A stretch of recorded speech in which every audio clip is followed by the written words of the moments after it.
शहर पर एक गहरा सन्नाटा छा गया था। हंसी और बातचीत की जगह डर ने ले ली थी। दुष्टू चोर और उसका भारी भरकम साथी विराट जब चाहते चोरी करते और बिना कोई निशान छोड़े गायब हो जाते थे। पुलिस हमेशा एक कदम पीछे रहती थी और शहर का भरोसा टूट रहा था। लोग इन चोरों का राज खत्म करने के लिए एक हीरो का इंतजार कर रहे थे। सिर्फ एक नाम उन्हें उम्मीद देता था, बटुल द ग्रेट।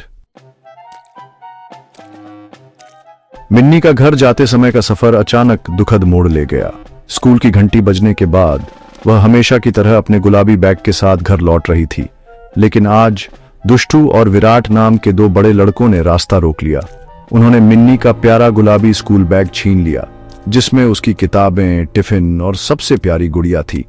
मिन्नी डर के मारे कुछ बोल भी नहीं पाई, बस उनकी ओर देखती रह गई। वह फुटपाथ पर बैठ गई, उसकी आंखों से आंसू बहने लगे। उसके हाथ खाली थे और दिल में डर और दुख दोनों था। मिन्नी को समझ नहीं आ रहा था कि अब वह घर कैसे जाएगी, मां को क्या बताएगी। उसकी आंखों में अपने बैग और प्यारी गुड़िया की यादें तैर रही थीं। तभी बटुल द ग्रेट, जो पास ही से गुजर रहे थे, ने मिन्नी की सिसकियां सुनी। वे तुरंत उसके पास आए और उसके सामने घुटनों के बल बैठ गए। बटुल ने मिन्नी के सिर पर हल्के से हाथ रखा, जैसे कह रहे हों कि अब वह अकेली नहीं है। क्या हुआ छोटी बच्ची, किसने तुम्हें इतना दुखी कर दिया? मुझे सब बताओ, मैं तुम्हारी मदद करूंगा।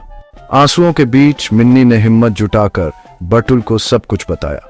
उसने बताया कि कैसे दुष्टू और विराट ने उसका बैग छीन लिया और उसमें उसकी सबसे प्यारी चीजें थीं। उसकी आवाज कांप रही थी, लेकिन बटुल की मौजूदगी ने उसे थोड़ा साहस दिया। रो मत मिन्नी, मैं वादा करता हूं कि तुम्हारा बैग वापस लाऊंगा और सब ठीक कर दूंगा। जब तक मैं हूं तुम्हें डरने की कोई जरूरत नहीं, मैं तुम्हारे साथ हूं। बटुल के शब्दों ने मिन्नी के दिल में उम्मीद की एक नई किरण जगा दी। उसकी आंखों में चमक लौट आई और उसने पहली बार हल्की सी मुस्कान दी। अब मिन्नी को बटुल पर पूरा भरोसा था। उसे यकीन था कि उसका हीरो उसका खोया हुआ बैग जरूर वापस लाएगा और उसके आंसू मुस्कान में बदल देगा। अपने अस्त व्यस्त अड्डे में दुष्टू और विराट मिन्नी के बैग पर इतरा रहे थे, शहर की बेबसी का मजाक उड़ा रहे थे। कल हम ज्वेलरी स्टोर लूटेंगे, कोई हमें रोक नहीं सकता, बटुल भी नहीं। तुम सबसे होशियार हो बॉस। उनका अहंकार उन्हें उस दर्द से अंधा कर रहा था जो उन्होंने दिया था, और इस बात से भी कि बटुल पहले से ही उनके पीछे था। उनका राज अब खत्म होने वाला था। जिस हीरो को उन्होंने नजरअंदाज किया था वह आ रहा था। बटुल ने चोरों का पीछा करते हुए उन्हें उनके छुपने की जगह एक सुनसान वेयरहाउस तक पहुंचाया। शहर की गलियों में तेज दौड़ के बाद आखिरकार चोरों को लगा कि वे बच निकलेंगे, लेकिन बटुल की नजरें उन पर टिकी थीं।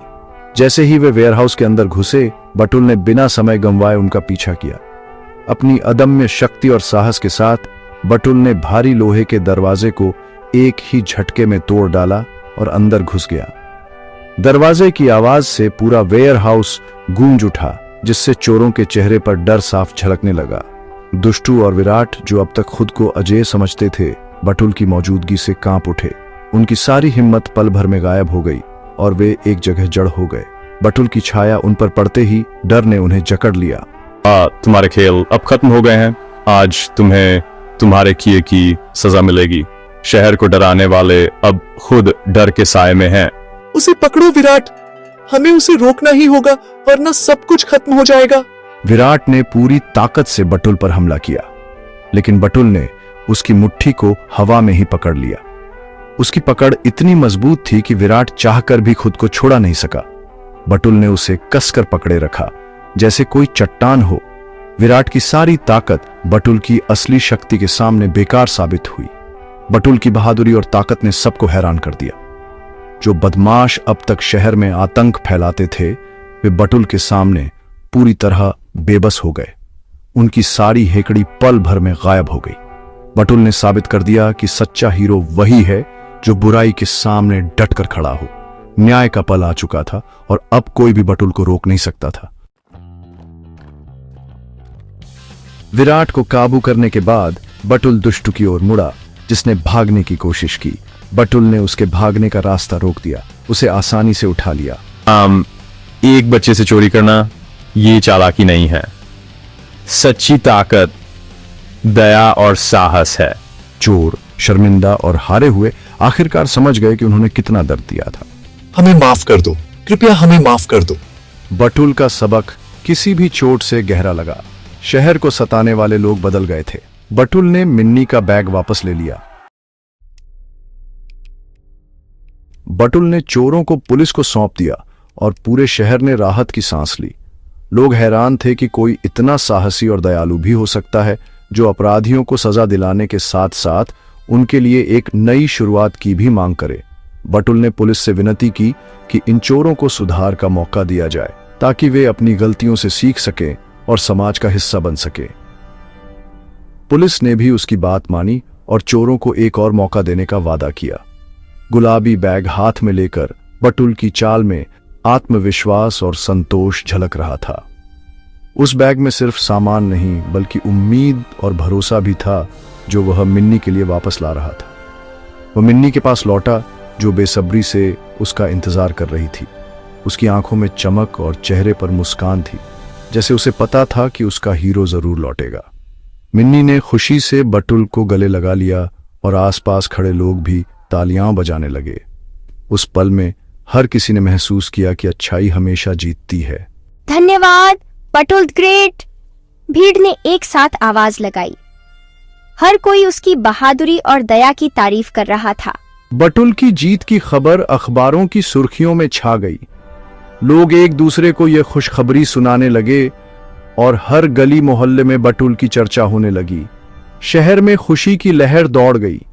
लोग जश्न मनाने लगे, बच्चों ने नाचना शुरू कर दिया और हर कोई खुद को पहले से ज्यादा सुरक्षित महसूस करने लगा। सबसे बड़ी ताकत हम सब में दया और साहस है, किसी ने कहा। बटुल ने यह साबित कर दिया कि जब हम एकजुट होकर अच्छाई के लिए खड़े होते हैं तो कोई भी बुराई टिक नहीं सकती। बटुल चुपचाप चला गया, बिना किसी शोर शराबे के। वह जानता था कि उसका काम हो चुका है और अब शहर को उसकी जरूरत नहीं थी। शहर में फिर से हंसी लौट आई थी। बच्चे बेफिक्र होकर खेल रहे थे और लोग एक दूसरे की मदद करने के लिए तैयार थे।